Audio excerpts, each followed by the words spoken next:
Vandag het 'n groep vasberade vroue van Posteen in Postmasburg weer opgestaan, hierdie keer in die hof van Postmasburg, waar hulle die Sarmyn-Lou-moordverhoor bygewoon het.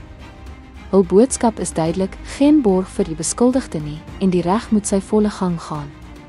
Die saak is tot later in Julie uitgestel vir 'n formele borgaansoek, ondanks die feit dat die beskuldigde vroeër aangedui het dat hy nie vir borg sou aansoek doen nie.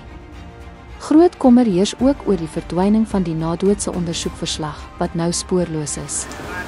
Ons is hier by die hof met Charmaine se sak weer. Ons is weer hier. Vroumense van Postdien. Ons kon ondersteun vir Charmaine se man.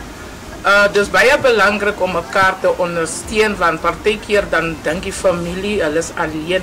Maar wanneer jy daar binne kan sit en jy sien daar is mense wat saam met jou is, dan kry jy die vertroosting dat daar is mense wat omgee. So ons gee om vir mekaar, want die woord van die Here sê, dra mekaar se laste. Nee. Ons is hier vir Charmaine wat vermoor is, breed vermoor is, vroeg in die jaar in, en ons as vrou het besluit nou by. En ons gaan nog te alle tye vir Smiley kom ondersteun, baie families gaan ons kom ondersteun, want ons voel net dat daar mag geen onregverdigheid by al hierdie hofsakke is van ons mense wat so gevermoor word en dan kry hulle byl en dan stap hulle maar net weer vry buite rond en dis net niks. So ons het besluit genoeg is genoeg. Dit gaan nie weer gebeur nie. Ons gaan opstaan en ons gaan dit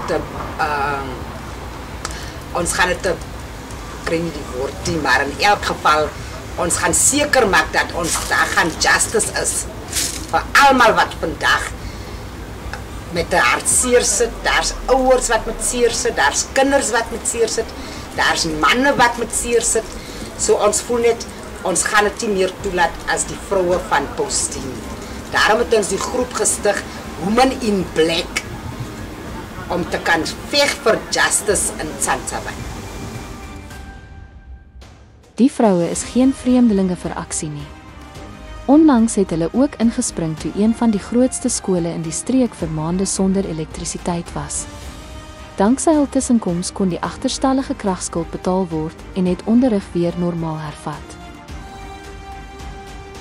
Hulle glo vas, die krag van 'n gemeenskap lê steeds opgesluit in die vrou. Hulle betrokkenheid by hierdie opspraakwekkende moordverhoor is om vir die oorledene 'n stem te gee. Hierdie nuusbulletin was moontlik gemaak deur ons adverteerders wat die rol van gemeenskapsjournalistiek erken en verstaan. Horizon Media, Postmasburg in die Noord-Kaap.